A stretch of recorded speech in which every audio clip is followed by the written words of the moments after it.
Chers amis, bonjour, bienvenue sur 3P2C. Après avoir partagé avec vous une capsule assez longue sur l'intégralité du programme sur atomes, éléments, ions, molécules dans la classe de seconde, je voulais faire une capsule beaucoup plus courte avec un ou deux exemples d'applications et de questions classiques qui peuvent vous être posées.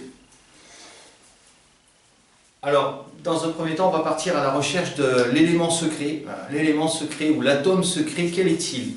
On sait deux choses sur lui. On sait que sa masse, c'est 2,34 10 puissance moins 26 kg et que la charge de son noyau, c'est 1,12 10 puissance moins 18 coulombs. On peut vous poser la question, sachant que la représentation symbolique de cet atome donc, va s'écrire X à Z, avec Z le nombre de protons et A le nombre de nucléons, on pourrait vous demander de déterminer la représentation, symbolique de cet élément. Dans un premier temps, on peut chercher par exemple Z. Z, c'est le nombre de protons. Le nombre de protons, quelle est leur spécificité? Les protons, ils pèsent lourd, on peut dire, d'une certaine manière. Protons.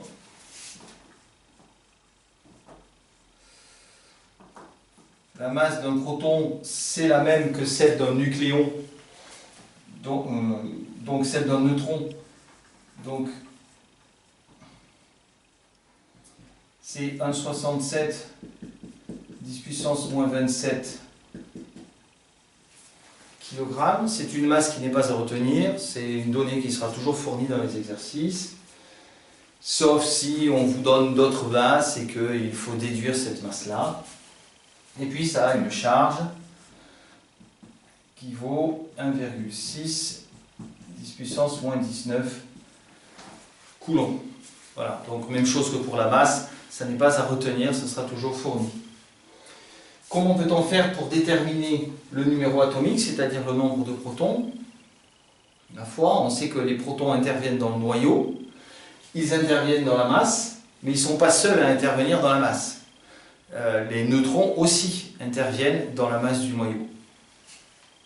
Par contre, ce sont les seuls qui donnent la charge du noyau, puisque les protons sont chargés positivement, alors que les neutrons n'ont pas de charge. Alors tout simplement, la charge du noyau vaut Z fois la charge du proton.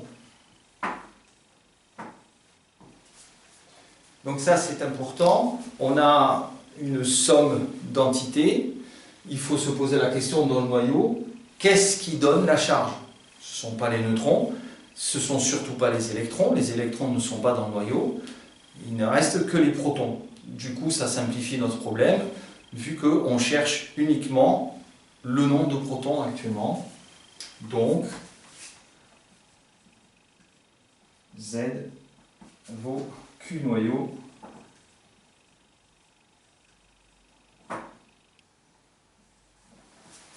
sur Q. On fait une petite application numérique.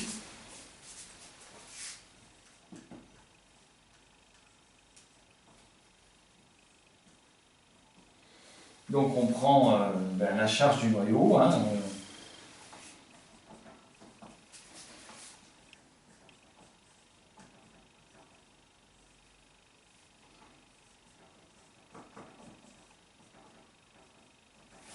Divisé par la charge du proton, et on trouve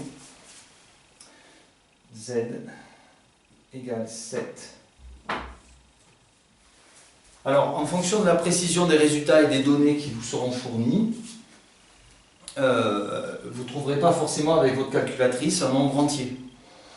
Donc, dans ce cas-là, sachant qu'on cherche un nombre entier, eh bien, il faudra arrondir à l'entier le plus proche. Ceci dit, si vos calculs sont bons et si la précision des données est acceptable, pour avoir 7, vous devriez vous trouver entre 6,90 et 7,10.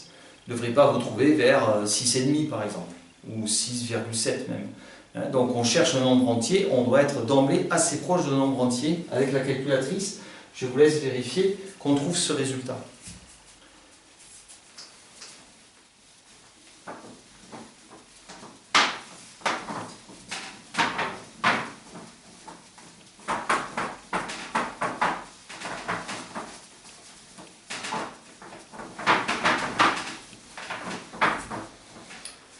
De fait, on peut maintenant regarder dans le tableau périodique qui nous est fourni quel est l'élément dont le numéro atomique est égal à 7, et on trouve qu'il s'agit de l'azote.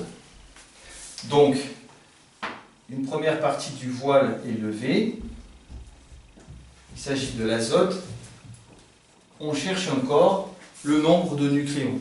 Le nombre de nucléons, dans le même raisonnement que tout à l'heure, sauf qu'on ne raisonne pas avec la charge, mais ici avec la masse, les protons plus les neutrons, donc le nombre de nucléons, et ce qui va déterminer la masse du noyau et de l'atome, puisqu'on l'a vu dans la vidéo précédente, les électrons ont une masse très très insuffisante pour pouvoir influer sur la masse totale du noyau, sur la masse totale de l'atome, compte tenu de la masse du noyau.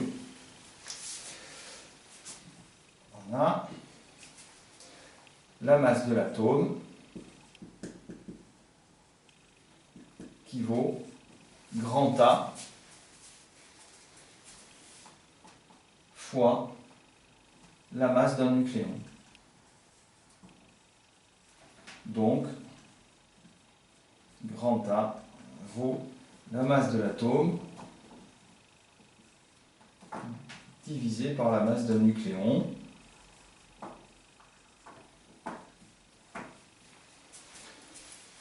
L'application numérique, je vous laisse chercher, vous pouvez appuyer sur pause et après vérifier le résultat de votre calcul. On trouve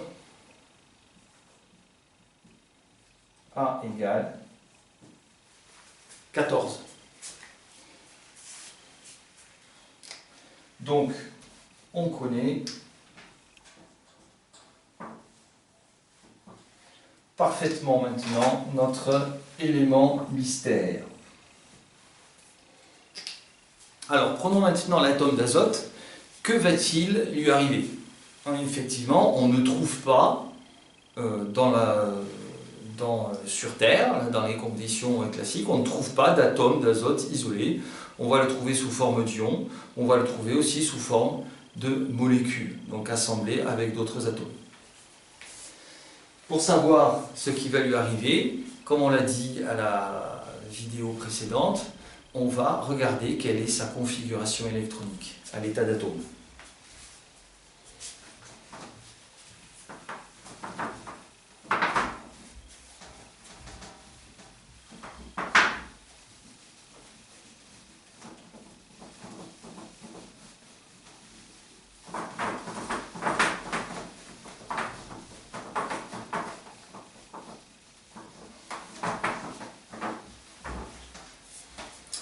À l'état d'atome, l'azote a pour configuration donc une configuration qui est complètement déterminée par son numéro atomique, le nombre de protons, puisque à l'état d'atome il y a autant d'électrons que de protons, donc ici 7. La configuration sera 1s2, 2s2, 2p3. Au total, 2 plus 2 plus 3, 7 électrons.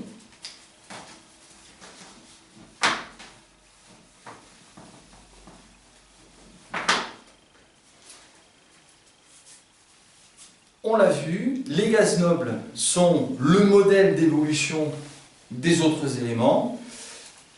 L'azote va chercher à acquérir la configuration électronique du gaz noble le plus proche de lui. Le gaz noble le plus proche de l'azote, c'est le néon. On rappelle la configuration du néon.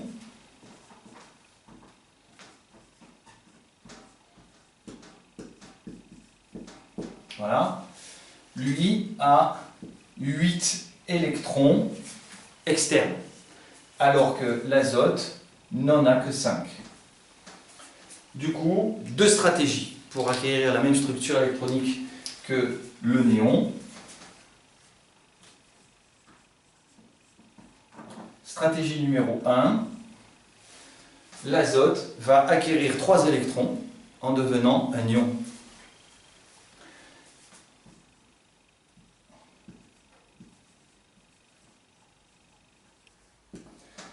S'il acquiert 3 électrons, son noyau, lui, reste identique, on ne touche pas au noyau. Par contre, le nuage électronique, lui, aura la même configuration que celle du néon, et donc, par ce biais-là, l'azote va acquérir la même stabilité qu'il envie tant au néon. Que devient un atome qui gagne 3 électrons? Il devient une entité qui, globalement, va devenir négative. L'atome était neutre, l'entité va devenir négative en rajoutant 3 charges d'électrons. C'est pour ça qu'on va l'appeler N3-. Cet ion existe bel et bien, il s'agit de l'ion nitrure. Autre stratégie pour l'azote, il va s'associer avec 3 atomes d'hydrogène pour former l'ammoniac. Donc, deuxième stratégie, l'azote, je représente uniquement ses électrons externes.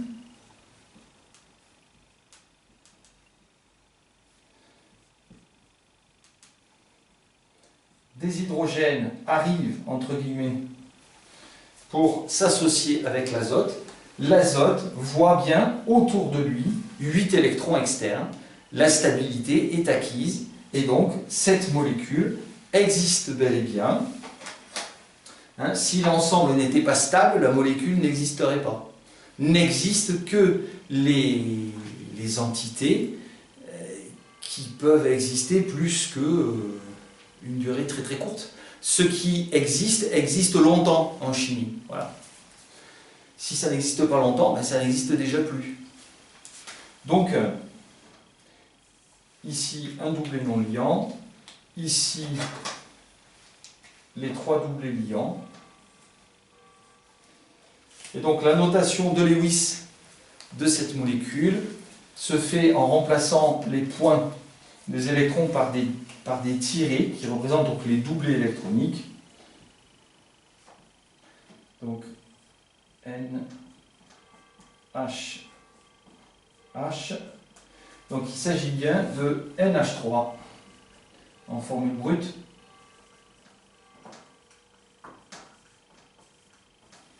Il s'agit de l'ammoniac. L'ammoniac utilisé comme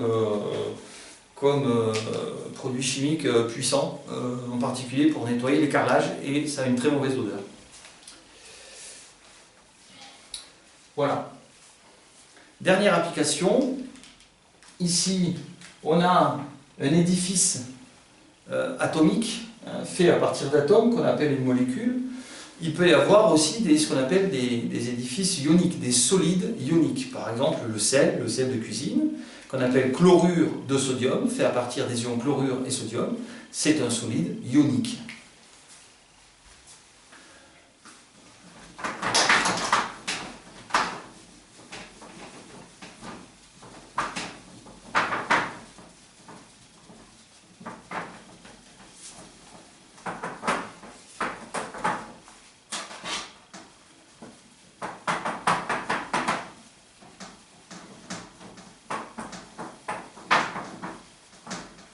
Alors prenons par exemple 2 atomes qui ne sont pas des gaz nobles, sinon on ne peut rien en faire, ils vont rester à l'état monoatomique, et qui vont évoluer chacun et s'associer. Je vais prendre le magnésium et le chlore.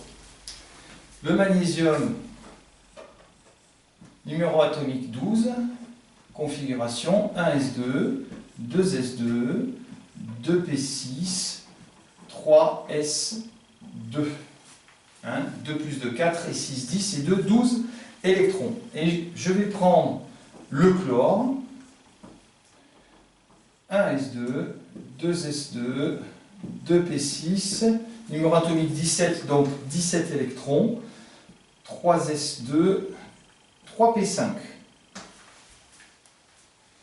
Très bien. Tous les deux veulent acquérir la structure électronique du gaz noble le plus proche. Pour le chlore, évidemment, ce sera l'argon. Et pour le magnésium, le plus proche sera le néon. On voit que chacun, pour évoluer vers un gaz noble, va avoir une stratégie un peu différente. Le chlore va gagner un électron pour que sa configuration électronique, entre guillemets, se déplace d'une case. Et le magnésium, lui, va perdre 2 électrons pour que sa configuration se déplace de 2 cases. Hein. Moins un électron, moins un électron. D'accord? Donc, lui, il a seulement 2 électrons externes. Il va les perdre pour devenir Mg2+. Lui, il a 7 électrons externes. Il va en gagner 1. D'accord? Donc, lui, il va faire donc 2.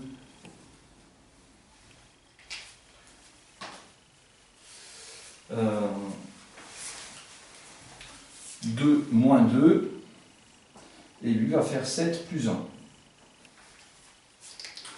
Je vous rappelle la règle du faux ami.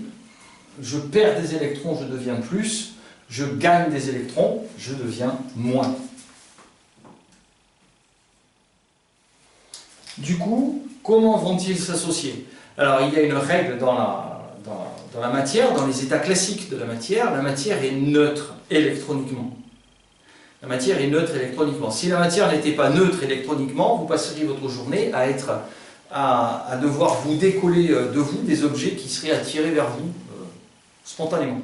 D'accord? Puisque la règle de base en électricité, hein, c'est le plus attire le moins, le plus et le plus se repousse, le moins et le moins se repousse. D'accord? Donc, on veut avoir un équilibre entre les charges positives et les charges négatives.